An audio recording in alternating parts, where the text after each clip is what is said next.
What's going on, everybody? My name is Ben and welcome back to the D-Day Buddy Build here on Ben Builds. This is episode number 2 and today we are going to finally kick into this kit and start moving forward on our D-Day diorama. So first off, let me go ahead and show you this here. This is March 31st, Sunday, and we are cracking into the kit now. So we are starting this way after the actual official start date. Just want to make sure I'm on the level with everybody. But we're actually not going to work on the kit today. Instead, we're going to focus on the figures. Because, here's the deal. I don't really build figures.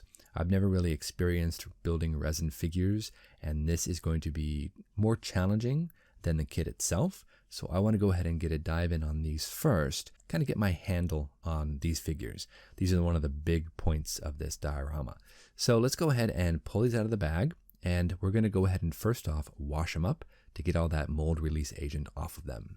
So I actually have a Tupperware of warm soapy water, and I've got a glass of just plain old tap water. Nothing fancy. We're going to wash each of the parts. We're going to then put them into the water, wash off all the soap, dry them, and we should be good to start assembling different parts and pieces. Reason I'm doing it this way is because, well, these parts are very tiny, and well, I want a nice controlled environment. So if I drop a part, I know exactly where it is instead of it falling down the drain and me losing them forever. So this way it's far more controlled and I'm just more comfortable doing it like this. Normally I would do it over a bowl in the sink, but I don't really want to chance that. Now that all the parts and pieces are rinsed off, I'm just going to go ahead and start drying these parts. And we're going to start setting them out and figure out what torso goes to what legs and what arms go to what torsos and where all these different parts and pieces end up going. Because there's no instructions. We don't have, any sort of standard modeling instructions. We just have a picture on the box and you just got to figure it out. At least that's what it appears. So we're going to go ahead and do our best to figure everything out. There's going to be subtle differences between the arms, say for the workers, and the arms for the pilot. Completely different sleeves, completely different cuffs, so we have to go ahead and sort those out and figure out what goes to what. Now, I was actually also thinking about painting these things. I'm most likely just going to focus today on assembly, because that's going to be hard enough for me as it is. Next episode, we'll probably start then on the priming, and I have an idea. There's this technique that I've been seeing a lot about online, and a couple of my buddies at work who paint miniatures do something called zenithal priming. And it actually incorporates using a couple different shades of primer. Start off with a black base. You're coming in at a 45-degree angle with a gray color, and then you come in directly straight down onto the figure with a white color. It's supposed to pick out all the parts and pieces, and it's supposed to build in your highlights. So that's kind of my plan. I want to try that on these figures. Will it work? I don't know, but you know what? I really want to give it a shot, so I might try it on one, see how it works out, and if it does decently, I might do it on the others as well.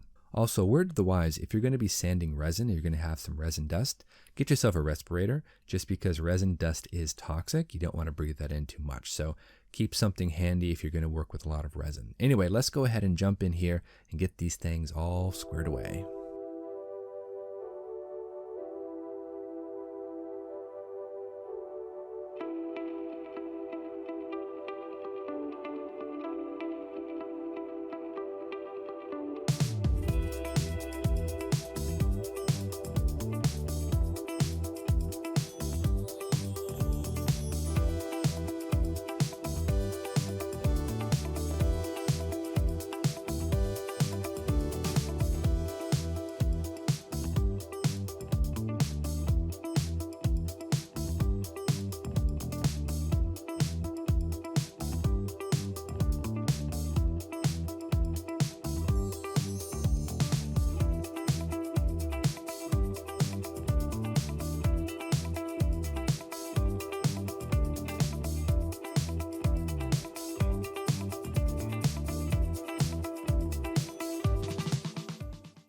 Now I noticed as going through these that we are actually given an extra set of arms for each one of the figures.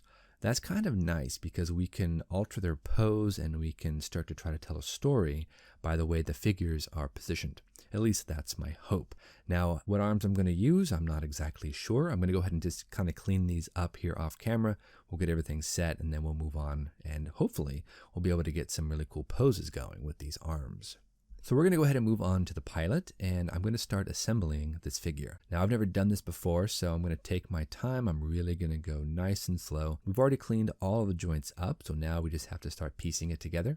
It looks like it fits well enough, at least dry fitting, so let's try it with some glue. Now, I actually have a small little container of super glue off camera, so we're using that to go ahead and start gluing all these parts together. The level of detail on this pilot is actually very impressive. I think it's a really awesome looking figure, so I'm excited to see if I can't paint that and kind of bring out all those details. Now I'm going to use my custom applicator here, a little bit of super glue just dipped on the tip of that. We'll be able to use the super glue to go ahead and fill in any gaps that we may not see, even though there's not a lot of gaps here. The seam is actually pretty minimal, so that's good, but we'll use our custom applicator to go ahead and start getting that super glue in all the little nooks and crannies, and we should be really looking sharp. Like I said, the level of detail on these is just fantastic, so I want to make sure that the super glue stays where I put it, that it doesn't flow all over the place and I start obscuring all that really nice detail. At least, again, that's kind of my assumption with this. Funny thing about the pilot figure is we actually have to attach his boots. I guess there's so much detail on these boots they couldn't just mold it all as one piece. The other workers actually have their legs all molded as one, so we don't have to install any sort of feet. We just have to install the arms, the head, and the torso. So this is a little bit more complicated. There are small little locating pins that pop out there at the bottom of the legs, and then there's small little dimples in the tops of the feet. So all we have to do is line them up, make sure they fit.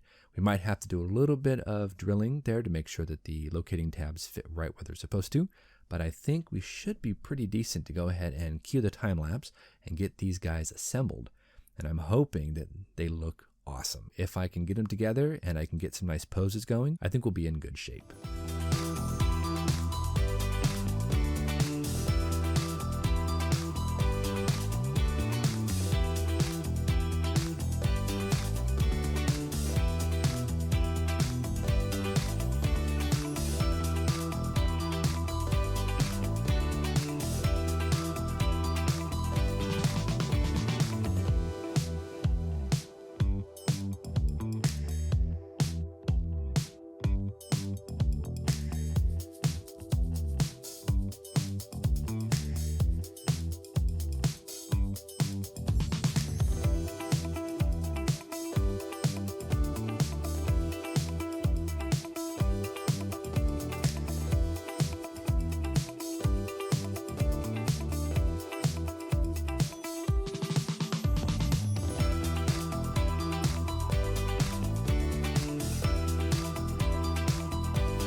So we've actually assembled the pilot and one of the ground crewmen.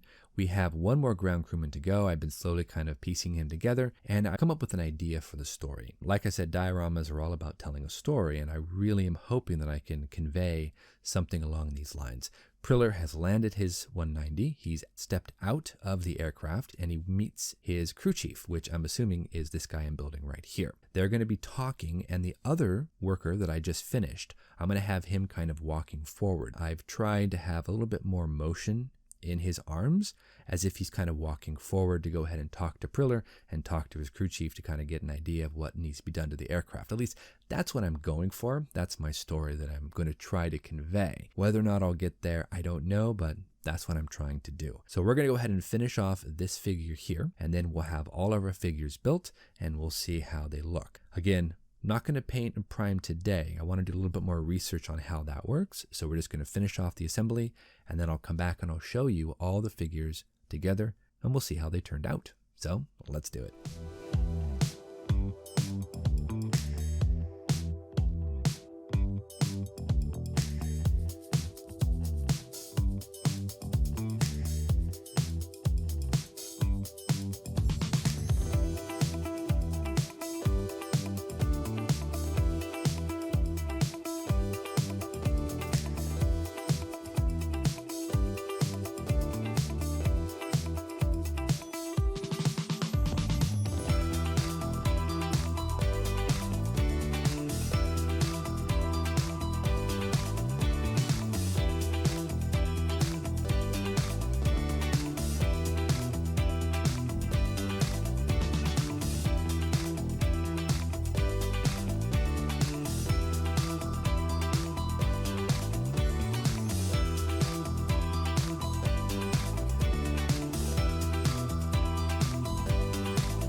And here we go, guys. We have our 3 figures all assembled, and I placed them here on the mat about in the order I'm going to have them on the tarmac. At least that's my plan. These figures are awesome, by the way. Check out the pilot here. You can see the level of detail that Verlinden has molded into these figures is really quite impressive. The pilot looks awesome. I have him kind of posed a little bit as if maybe he's kind of just adjusted his vest a little bit, and he's kind of moving his arms a bit. This is the worker who's kind of walking towards Priller. I tried to move his arms a bit as if he's maybe swinging his arms as he's walking up. I don't know if I really captured that. All these figures look a little stilted to me. But I mean, hey, it's my first time, you know? And then here's his crew chief, at least I'm assuming. I'm calling him a crew chief. I don't know if he really is, but he seems to outrank the other guy based on his uniform. So he's got him kind of standing in a little bit of a relaxed pose. He's got his arms kind of out, and my story again goes is that he's talking to Priller, and then the worker's coming up to find out what needs to be done on the aircraft. So these are the 3 figures. I think we're looking pretty sharp. In terms of color, I actually picked up some Luftwaffe uniform blue, so we have that to go ahead and use. And if I go ahead and work with the zenithal priming, this is going to be really, really fine, almost like a glaze. So we're really going to go ahead and thin that out. And I think this is going to be a really, really nice paint to use. I always like Vallejo color. I also have, red, brown, and black, and yellow, and all those other colors I might need for the rest of the uniform for that pilot. So we're going to go ahead and call it quits for today. Now, I'm really hoping that I can get this pilot looking like it does on the box, something like this. That's going to be very difficult for me to do since I don't really paint figures, but we're going to try it anyway. We're going to have some fun for sure and just try some new techniques. Anyway, guys, thank you so much for watching. We will see you back here next week on episode number 3 for the D-Day Buddy Build. Until then, you know the drill. Go out, get yourself some bench time, have some fun, build something cool, and we'll see you back here on the next episode of Ben Builds. Thank you so much. We'll see you soon.